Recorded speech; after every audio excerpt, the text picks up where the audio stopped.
bit more on that in a moment.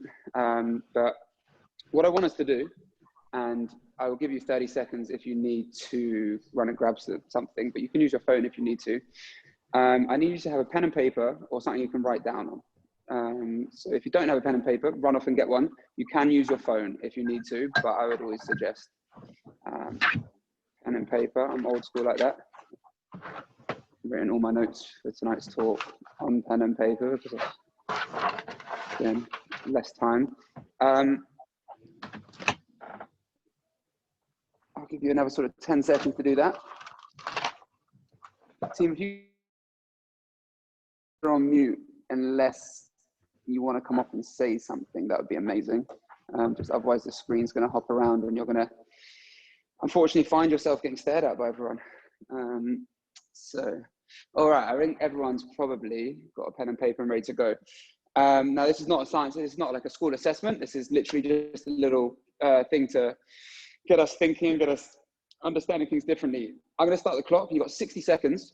And in that 60 seconds, I want you to write down things that light you up, all right? Things that you just love doing, seeing, whatever it is, things that are in your day-to-day life or in your once-in-a-year life. Just write down as many things as you can which are poignant to you that light you up. On the clock, go. And the stat's going to come around with the nice countdown music in the last 10 seconds to make sure that, you know, it's professional.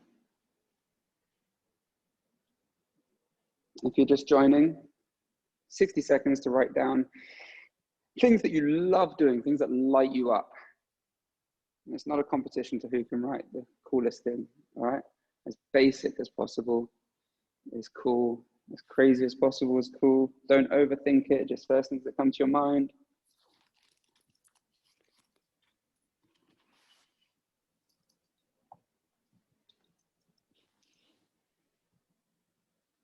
You got another 15 seconds.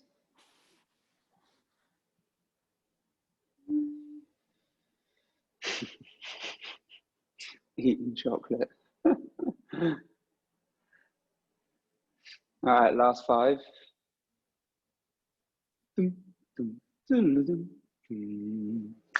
All right, so you should have a piece of paper with some stuff written down.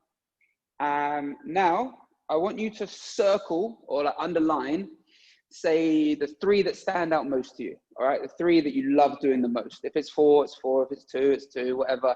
But circle or underline the thing that you love doing the most.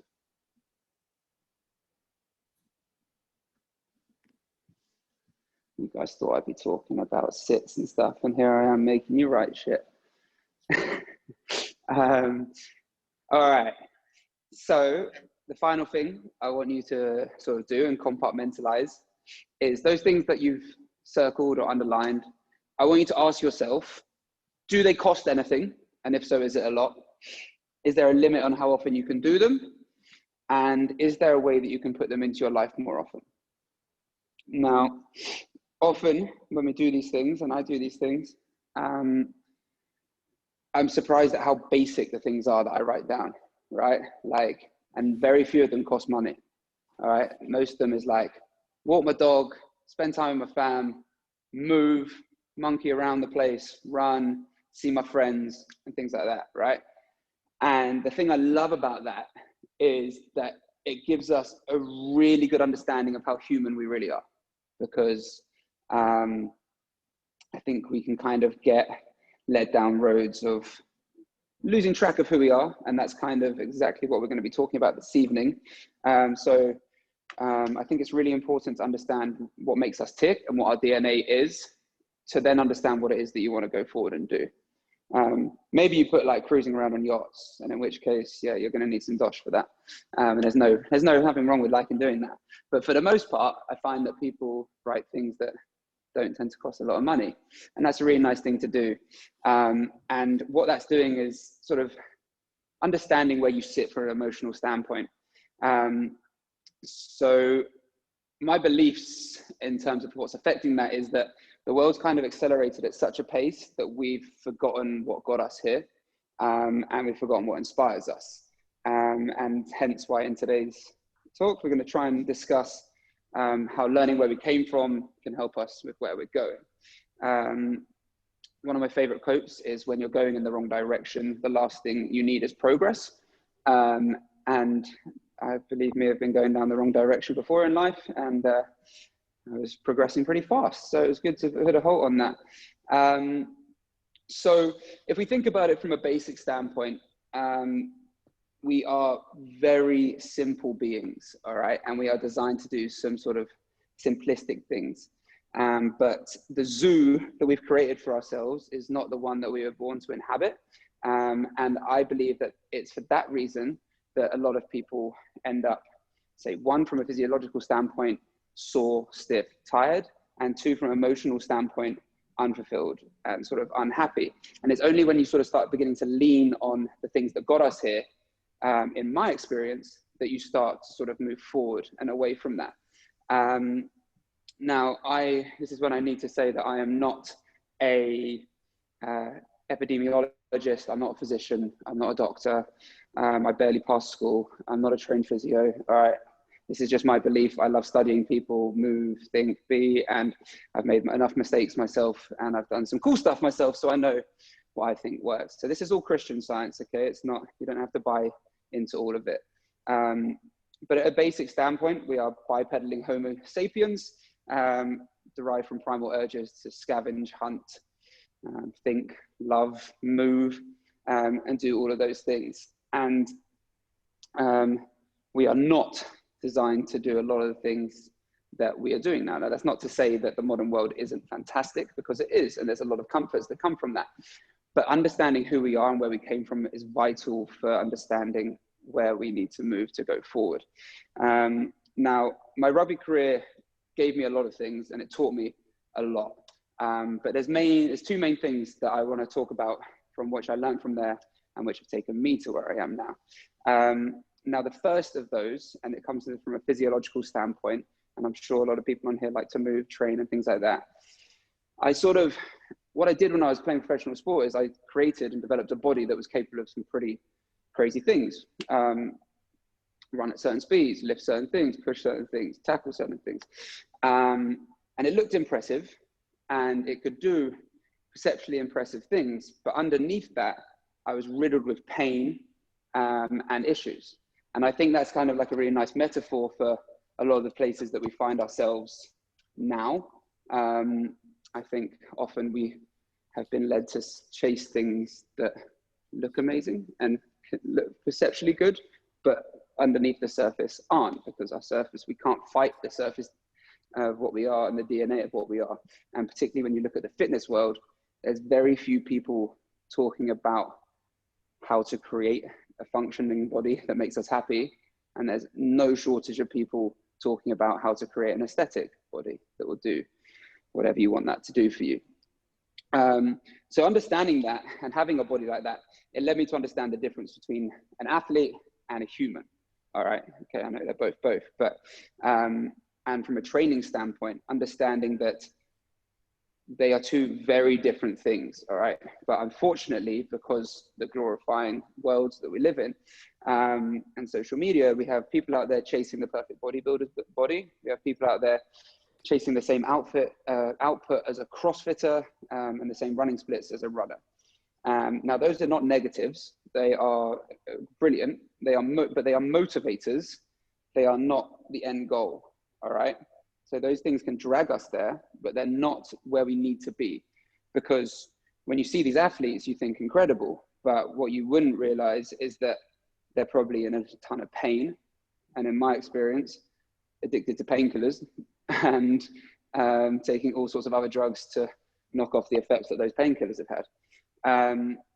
So understanding what it is that you want to achieve from your body is vitally important for then understanding the training that requires, and then placing the emphasis on the things that can lead you there. By the way, if I'm talking too fast or if anyone has any questions, immediately chuck them in the chat or take yourself off mute and ask. And I found in my own experience that pain and lack of movement, once I retired, sorry, Max, You think you should stop when you're in pain? That's a very good question, Max. Max just asked if when you're moving, do you think you should stop when you are in pain? Yes, by and large, yes. But I think there's an important understanding to know the difference between pain and discomfort. Discomfort is kind of like the training, or what everyone is, a stress. Okay, it is a stressor on your body. Stress gets a bad sort of rap. It's a dirty word. But you need stress to adapt. It's only stress that makes us evolve. We're only here thanks to the stress placed on our ancestors. But so understanding the difference between discomfort and pain is important. Pain is something sharp and something that shouldn't be there, and unaware. And discomfort is that feeling of deep sensation, but probably not going to do any good. Sorry, not going to do any bad. And it's difficult to understand the difference. And I would always say veer on the side of safety. But by and large, try and differentiate those two.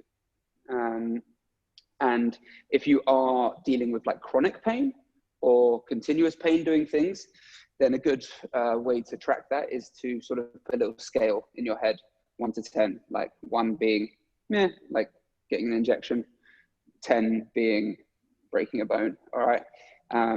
You could probably train between the window of 1 and 3. If anything more than that, stop, leave it, see a professional or work it out. Okay. So yeah, that's my thoughts on that. So where I was going with the concept of like athletes being in pain and whatever, when I turned into a coach after, setting on this goal to fix my own body, what I learned is that there are a lot of people in pain. And there's a lot of people with, I was about to say poor movement mechanics, that's negative, without the movement mechanics that they should have. And I had understood firsthand what feeling like that can do to you emotionally and physically. Now, whether you're aware of it or not, but if you are in pain, you are putting under unnecessary stress on your body. If you're putting stress on yourself, that's going to make you unhappy. If you don't have movement, access to movement, then you are going to say no to movement. By saying no to movement, you don't know what impact that's having on your life. And a lot of these decisions are unconscious. They might be, nah, I'm going to get a cab instead of walk. Okay, well, you've missed out on 10 minutes or 15 minutes of nature. You've missed out on this walk. From a weight perspective, if you're constantly choosing to do things like that, it's going to be harder to keep weight off. And then you're going to think, oh, I'm out of shape, blah, blah, blah, blah. So whether you're aware of it or not, how your body works and functions and feels is having a direct relationship to everything else on the other side of things. And that was me. I mean, I used to have to, literally within the first 6 months of retiring, if my girlfriend wanted to go like shopping with me, I would have to run to the bathroom and take some painkillers so that I could stand up in the shops, because otherwise I didn't want to go. And that negative loop was already in my head. So then I already hated being out there and I wasn't enjoying spending time, blah, blah, blah, blah. I didn't want to walk my family dog, anything like that, because it was unnecessary additional stuff to put on my body. Yet again, from the outside, I would be perceived as looking like an athlete and could still do some athletic things. So understanding that what having a body that doesn't serve you does to you beyond that is vitally important. All right. So it's good to understand that. Sort of the more you remove yourself from a natural state, the more you sort of find yourself out of control.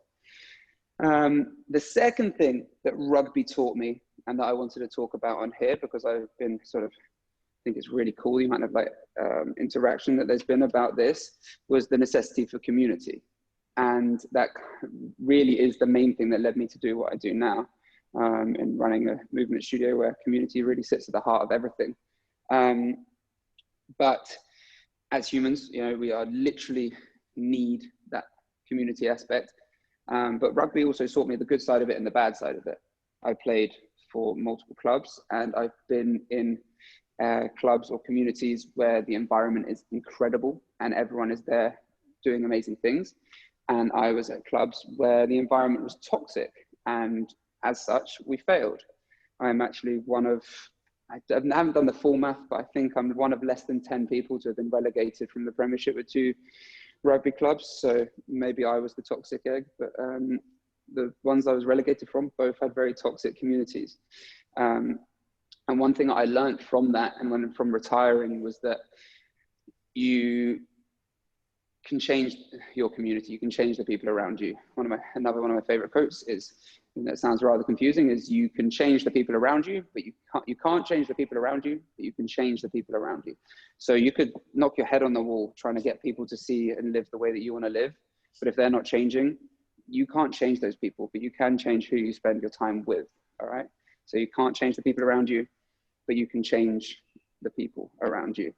And since then, those two things, sort of understanding what the body needs to do and understanding our urges to be with people, has led me to try and create a gym by where I try and teach people to move a certain way, and I try and make sure the environment that they're doing it in is positive and full of good people, and sort of full of love. And that seems so far to be having a good effect. I mean, again, talking about where we came from, we grew up in like tribes of between 80 to 200 people.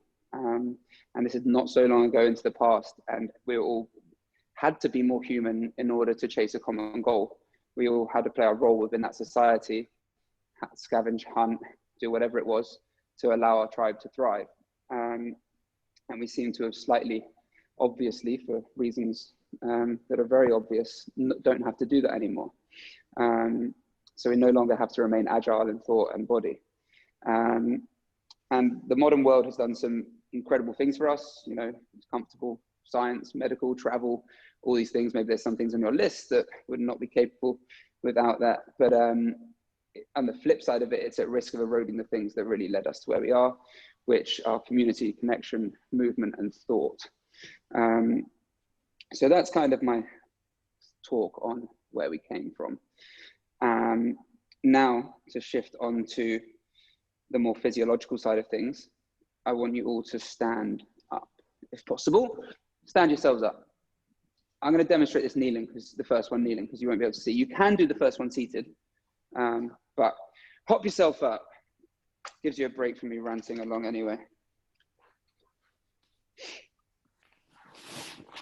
Alrighty.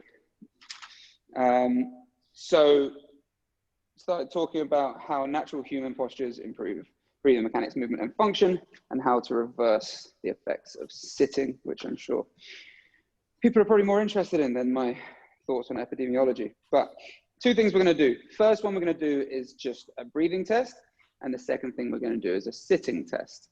The breathing test, fairly simple. You can do it standing or seated. I want you to place one hand on your belly, one hand on your heart. And I want you to try and take 10 breaths in through your nose and out of your nose at about 3 seconds in, 3 seconds out. It can be two, it can be two. But I want you to not move your top hand. So I don't want your heart to move. I want only your belly to move. All right, you can close down your eyes. No one's going to stare at your screen. Just try and inhale and exhale. And just see if your chest cavity is trying to move. And think, do I feel like I'm drowning, or do I feel okay? Am I in control? Am I out of control? When you've done about 10 rounds of breath, just relax there.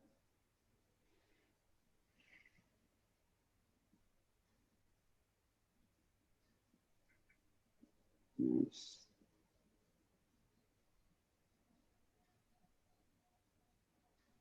Beautiful, good job. Make your next breath your last breath.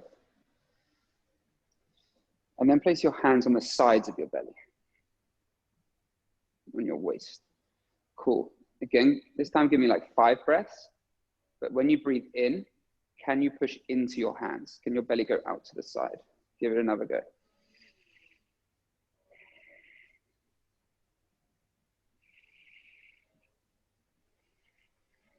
If you've never done it before, try and create a conscious relationship with that.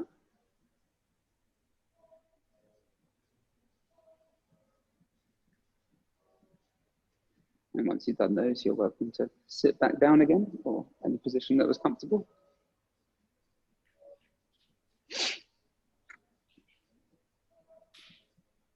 Nice. All right.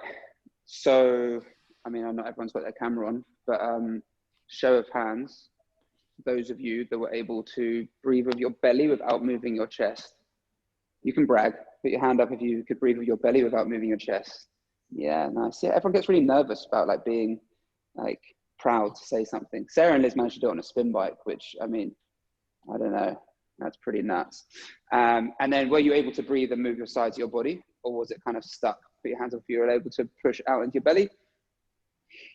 Cool, so we're operating about like 70% or whatever, which is great. So the reason I say that is what, in my experience, is happening is due to a number of things, and it's not just movement, but movement mechanics is a big part of them. It's very common to be a mouth breather. Okay, so very commonly you see people with their mouth and not through their nose. Now, we are incredibly complex. And the first one harder, interesting. So we are incredibly complex creatures. Like we haven't seen the first part of it. We're like the end product. And our noses and mouths have great systems for whatever they're doing, but our mouth is designed for eating and our nose is designed for breathing. So when we breathe through our mouth like this, we are telling our body in simplified science that we are stressed. So if you were to close your nose and only breathe in and out of your mouth, you would be activating your sympathetic nervous system. And your sympathetic nervous system is your fight or flight nervous system, which is incredibly important. If a lion was to run into your bedroom or kitchen right now, your sympathetic nervous system might save your life.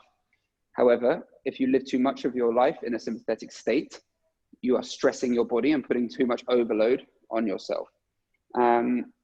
Whereas your nose, built for breathing, and it is when you breathe through your nose, you are in your parasympathetic state.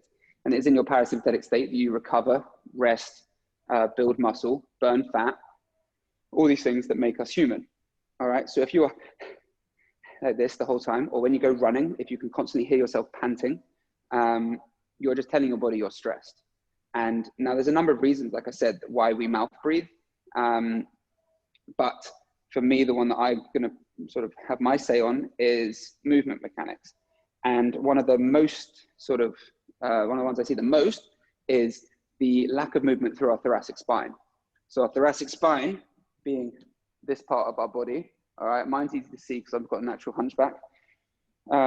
If we have tightness through here and we are unable to extend and we are unable to allow our rib cage to flare open and flare closed, then we are going to have a shallow nasal breath because we are stuck here. So you're kind of like, you kind of feel like you're drowning slightly because your diaphragm won't expand if your spine is in flexion. If you don't believe me, do this and then try and breathe into your belly. It's much harder. It won't expand. Okay. It's kind of like you're sunk. All right.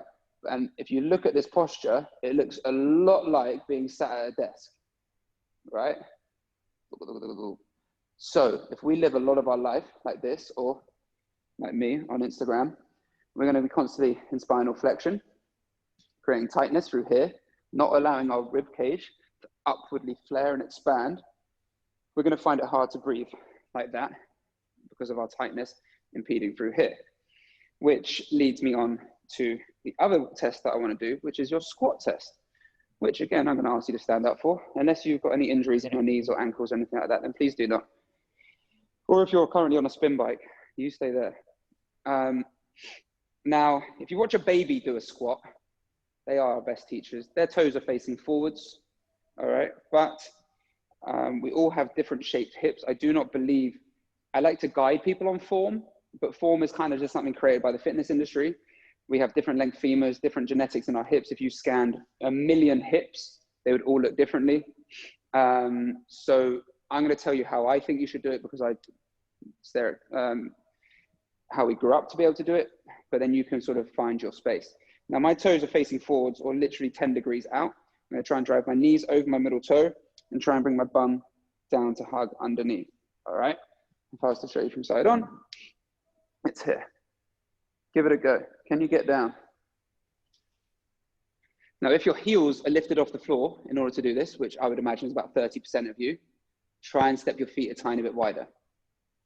If you're still struggling, point your toes out a tiny bit. If you're feeling good, try and elevate your spine slightly. Cool. Now I want you to look, if you are struggling, I want you to look where your knee is in relation to your toes. Let's come a bit further away. So my knee is just over my toe. If I was to get like a ladder and just put it down like that, it would sit just in front of my toes. If your knee is behind your toes, you're going to feel like you're falling backwards. So you're going to be this person. You're kind of shaking, and then you have to turn your feet a bit wider. All right? There's many reasons for that. Okay, you can stand up now. Now, the squat sit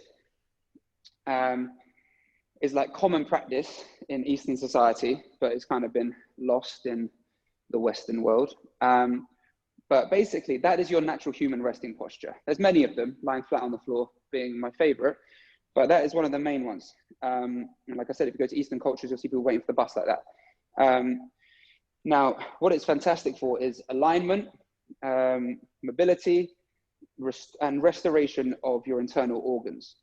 Believe it or not, when you're in this posture, if you can do it restfully rather than actively, restfully means you could sit here for like 5 minutes without being in pain.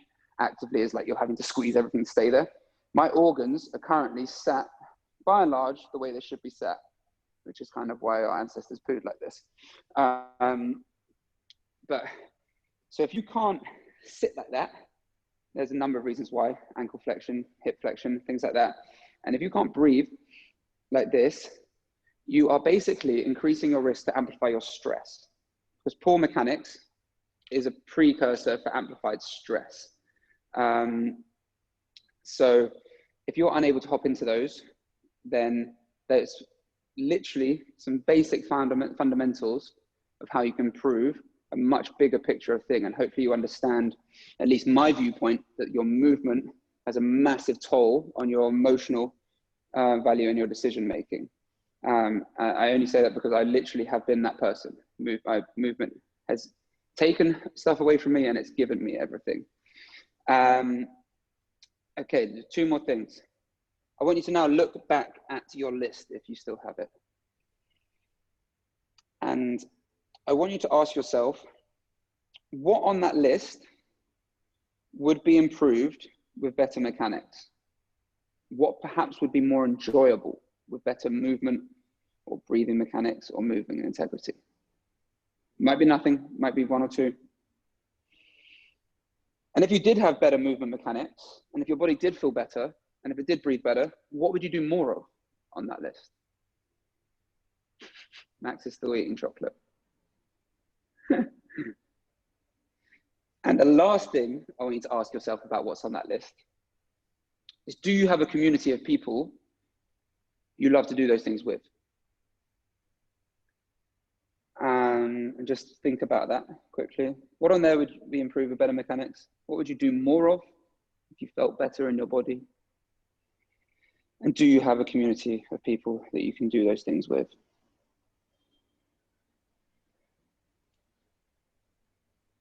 One of the things that's so cool about the whole community thing is that, like, I love the fact that you guys are called guardians. I think that's pretty badass. Reminds me of Guardians of the Galaxy.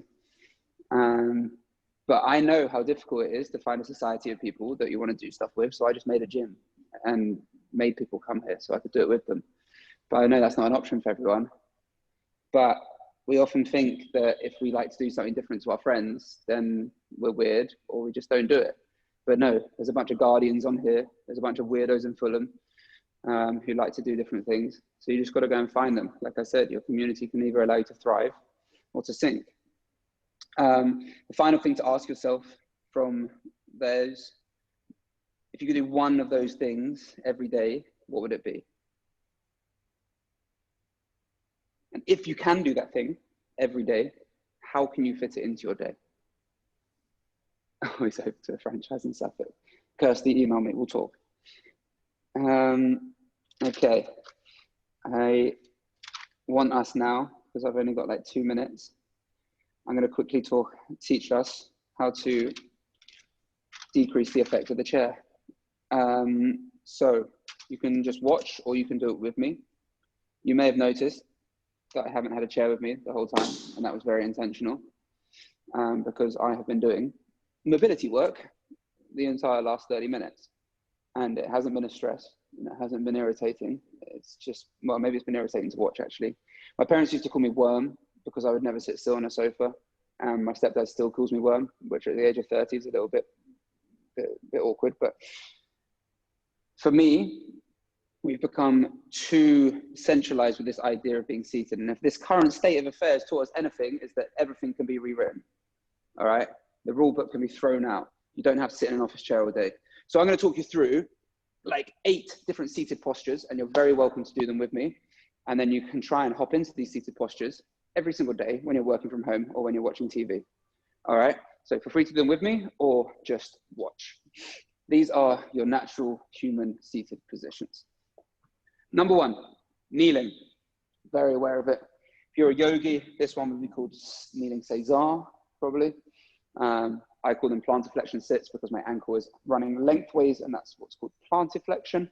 Might be horrible, but you can always start it with some cushions underneath you, like this. And you can slowly build into it. Believe me or not, 4 years ago, I was like here. I've torn the hell out of my ankle ligaments. I was literally about here. Second sit, dorsiflexion sit. I'm going to tuck all my toes underneath me and sit back like this. All 10. The pinky has a way of getting stuck. Big toe dorsiflexion. So the ability for your big toe to lift up is integral for human movement.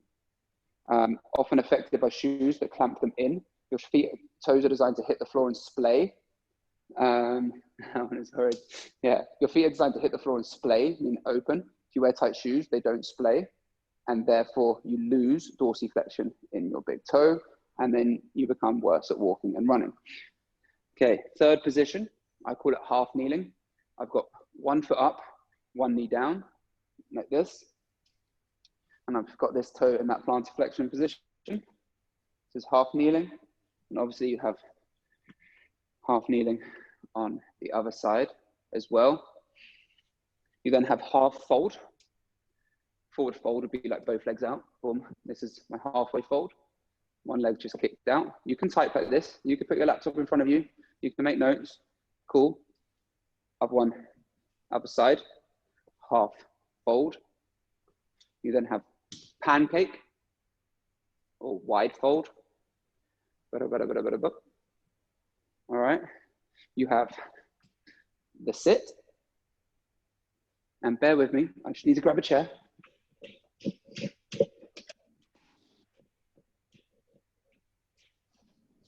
Have on your chair, half sit, half sit, half fold,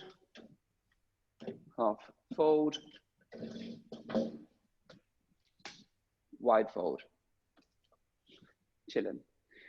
All right, so there is so many ways to sit and to eradicate the effects of a chair. The best way to eradicate the effects of sitting is to change the way you sit, because we do that a lot. And if you think about you sitting every single day, remember back in the day where you had like an AA map in your car? I couldn't drive at that point, but my parents always had one in the back. It was always in the passenger. So if I was sat in the back, I'd always just find it. There was always the pages that were like crumpled down so bad that they would never come back up. So they're just in there, and like maybe the sat nav had been invented and they're just sort of getting no love. But the reason they would never come back up is because they've been crumpled and sat like that forever, or for like a year. Think of your body like that. If you sit in the same way every single day, and you sit, I don't know, 6 hours a day, then it's going to have an effect. And then you ask yourself why your hips are tight, why things are tight. Well, if you sit in any posture, even in good posture, like this, the same one for 6 hours a day, it's going to have an effect. All right. We are masters of adaptation. Anything we throw at our body will learn to find a way to come back from it or to react to it. So it will do basically what you ask of it if you ask it enough times. So the best way to eradicate the effects of sitting, change the way you sit. I did have a few other things I want to talk about, but I'm out of time.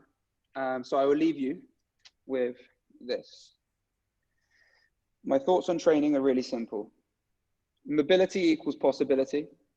Strength equals durability. Force equals functionality. Cardio equals vitality.